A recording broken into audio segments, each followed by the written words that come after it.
علی ایک عام نوجوان ہے، دفتر سے گھر واپس آ رہا ہے، چہرے پر تھکن، ہاتھ میں موبائل، شکایتوں سے بھرا دن۔ علی دل میں سوچتے ہوئے آ رہا ہے، روز وہی معمول، وہی ٹریفک، وہی تناؤ، کچھ بھی اچھا نہیں لگتا، زندگی بے مزہ سی ہو گئی ہے۔ انہی سوچوں میں گم وہ گھر داخل ہوتا ہے، میز پر ایک پرانی نوٹ بک رکھی دیکھتا ہے۔ وہ نوٹ بک اس کی ماں کی تھی، جس پر لکھا تھا روز کا شکر۔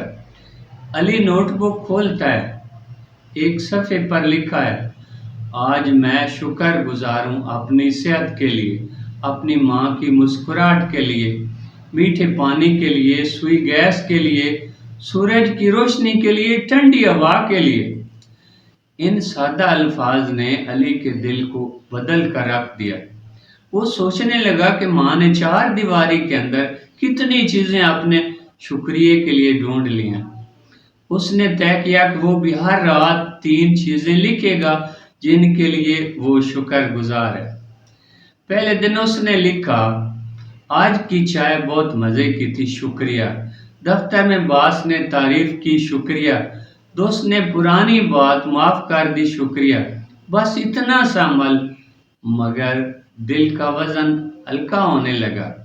زندگی وہی تھی مگر نظر بدل گئی۔ شکر گزاری صرف الفاظ نہیں، یہ ایک طاقت ہے جو دل کے زخموں کو مرہم لگا دیتی ہے۔